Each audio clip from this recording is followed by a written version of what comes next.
Good morning, good evening, good afternoon. Welcome back to the channel, you guys. My name is Chad. You're watching Jaegerwrenching. Where in the heck has Jaegerwrenching been? Now, if you guys follow my Instagram, you will know that I made a post in the mountains with my wife on mountain bike saying, hey, stay tuned, good content coming. Now, this is very true. We have some good content. I want to ask you guys, though, a favor and see if it's something you guys want to see. So we went to SEMA. My wife, my father-in-law, and myself all went, but we were kind of limited. We only had 2 days to go there, partly because of my wife and her work schedule, and it was a tight time frame. But it worked out. We got to go there and see it and actually have a really good time. So what I want to ask you guys is, do you want to see the content? Now, before I put this out, I want to let you guys know I didn't film that much. And I didn't film really any Mustangs or anything like that. It was a lot more trucks and Jeep types oriented stuff because my father-in-law loves Jeep, so we went over there. And on top of that, I love trucks. Obviously, you have the diesel outside. And we just didn't have a lot of time, like I said, so we kind of wanted to do the things that we wanted to do versus, you know, getting to see all these Mustangs and stuff. Now, that doesn't mean you can't go on the internet and go find just about anything from SEMA 2019. People have posted everything. They always do. But I will, if you guys want, kind of just post some of that content in the next video, or maybe I'll make just a short video of all the little stuff, talk about some of it, and do that. So let me know if that is something you guys want to see in the comments down below, and we'll make that happen. As far as where I've been, we have been busy, but we've also been on vacation a lot. Now, it's funny because I have people ask me, some customers of mine ask me, oh, you're always on vacation, you're always doing this, you're always doing that, and that was true for that time frame. We were very busy. We plan our family vacations, and they just kind of all end up around the same couple of months, so I'm gone for a long time. We went to Florida, and we were there for a week, came back, then my wife and I went for 4 or 5 days to my mom's house in Colorado, and then we came back. So if you think about it, that's quite a long time. We were gone for 7 days in Florida, 5 days in Colorado. I mean, this stuff adds up. On top of that, any free time we had here in Albuquerque,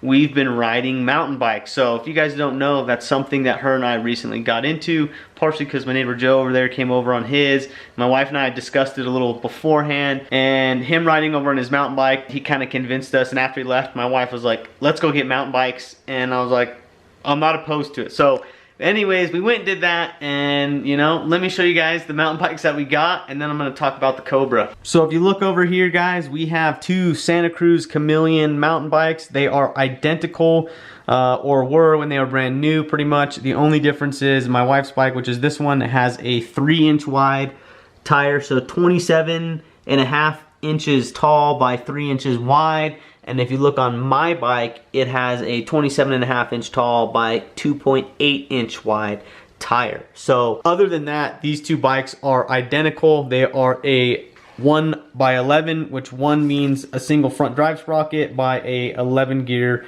cassette is what they call it. And as far as suspension, these are pretty nice. It has the RockShox 130 millimeter of travel, which is very good. So if you look, that means that this shock right here can actually compress 130 millimeters. Not too bad, not too bad. Now, some people will say these things, I don't know if they call them stanchions or something, whatever. This part right here, the diameter of it is not quite as big as some other bikes, but this is definitely good for a starter bike, and they are a hardtail, so there's no suspension in the rear. But something really cool about these bikes, somebody was explaining to me, now I'm not a big bike guru just yet, I'm learning, but it has something to do with the back here, and you can actually move the wheels in and out. There's a way where you can actually slide and adjust this wheel in and out, and you can change the distance between here, and that is your chain stay. So this bike can have a really short chain stay or really short crank to center of cassette or axle drive, and that makes it feel, I guess, very sporty, very like light and poppy, and kind of makes it want to wheelie and stuff. And so it makes a heavier bike feel a little more peppy. Now, I definitely can tell these bikes are like, I think 28 pounds a piece or something like that, which, you know, in ultimate mountain biking, there's definitely lighter bikes, but bang for the buck, I think these bikes are a very good, very cool mountain bike. And as you guys can tell, we had to get them in orange. Ironically, that was like the only color that they had in stock, and we really wanted to get, if we could, similar bikes, just for ease of getting parts or that sort of thing. And it just makes it nice to, if I upgrade something, she can try it out and it's not a huge change, and so on and so forth. So that's what, you know, we've been doing. We've been riding these. They just got washed. They were filthy. The chains actually need to be cleaned a little bit. The sprockets look pretty good. But on my bike, I actually bent this guy a little bit, so it's wanting to skip gears. So I got to do a little work to them. Definitely, they take some maintenance to maintain them. They are a little tedious, but so far we are in love with these mountain bikes and have had a blast. Now back on to the Cobra. If you guys don't know, the Cobra's rear end has actually exploded. Now, I don't know if you can see, this camera is really dark, probably not. The whole rear end, you can see there's oil down here. I say the whole rear end, it was actually just the differential cover itself blew up. Now, I was out racing this car, and I'll give you guys a little rundown on what happened. I went out just to drive the car. It's been a while, probably a month and a half or so since I've driven it. Since the track video that I made, the fastest track pass that the car's ever gone, and I decided, let me go drive it on the weekend, actually do a little bit of street action with it. So, took it out. Really just to drive it and kind of hang out with friends because I hadn't been out in a while. So I go and I do that. We go to the spot where people are racing. A guy in a Subaru says, hey, let's race. So I'm like, okay, you know, when I go to leave, we can race. So anyways, we're hanging out there. Another hour and a half or so goes by, and finally I'm like, cool, I'm ready to leave. So I jump in the car.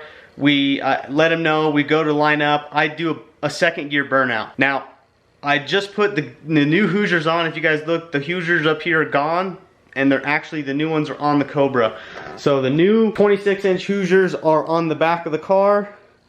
And I did that, so they were good and sticky. And on top of that, I put them down to about 10 PSI to just see how that would work on the street. And it seemed like they were working really well. So anyways, I line up to do a second gear burnout. And I start burning out the tires, and the car, you know, rev it up, dump the clutch, starts burning out. And right after the tires start getting sticky, like they warm up pretty quick, and it just starts wheel hopping, and it starts wheel hopping really violently and really bad. And I think that's because A, these tires are newer, they're definitely really sticky, and on top of that, they were at 10 PSI, so they're kind of getting this, the rubber itself will kind of load and unload because there's not enough air pressure in there, so the tire will do that wrinkle and unwrinkle action, and that just sends a tremendous amount of vibration and just rough, harsh movement through the whole IRS of the suspension. And this car still has completely stock bushing, stock all this stuff, and so it just was banging around. I let out as soon as it did it, but still it happened. And so I was like, okay, everything seems good. I got lucky, you know.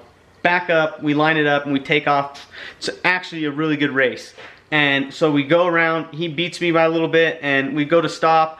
And I was like, hey, do you want to run it again? And he was like, no, I smell a clutch. And I was like, I think he smelled my brakes. Because in the end, I actually, you know, we let out and I just rolled faster. His brakes are a lot better, and I was trying to brake.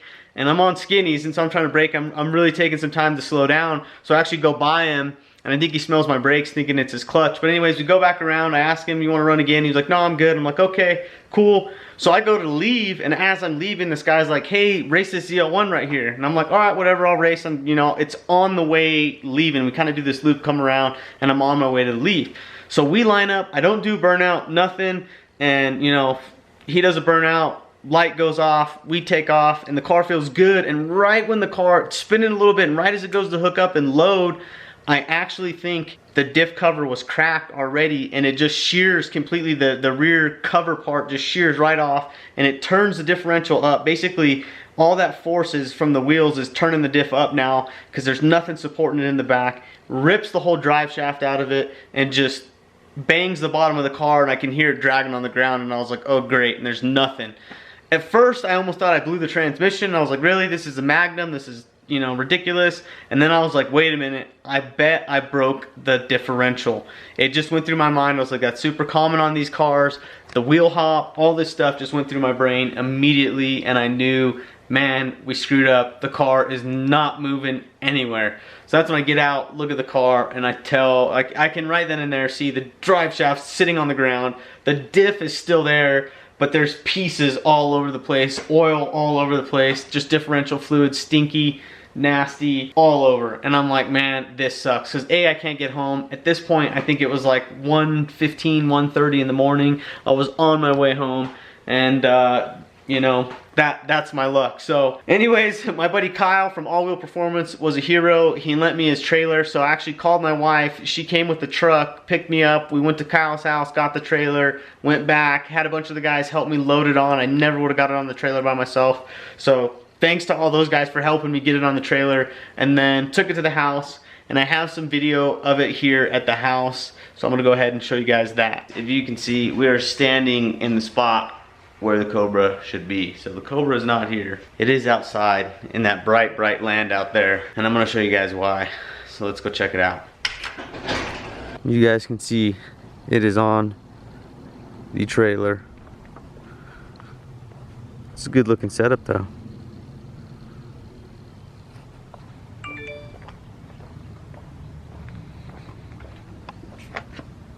And if you can see, there is some sort of fluid on the ground over here, and if you look at the diff, let me take this little stand off. It doesn't look too happy. I think something is broken, but I don't know, you guys tell me. What do you guys think broke? And then the drive shaft is out of it as well. You guys can't see nothing in the tail shaft of the transmission. It is taken out. You can see there it is, tail shaft, nothing there. I got it out, luckily it didn't kick it out, but it did break it. So I haven't looked at the front of the diff yet. Part of our drive shaft is still on there though, guys. Check that out. That is no good. Alright guys, my wife and I just got back from breakfast. Say hi, babe. Hi, babe. So we just got back. We got the car set up, ready. I'm gonna see if we can get it unloaded into the garage. It's just her and I, so I'm hoping the car is gonna wanna roll, because it may not wanna roll off the trailer. These are pretty big little bumps between here, and it was kind of sticking last time. So I'm hoping, I'm just gonna try and carry my momentum.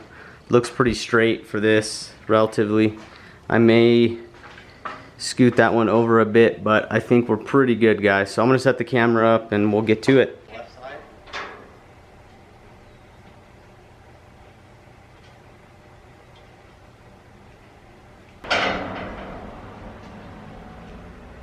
It'll be fine.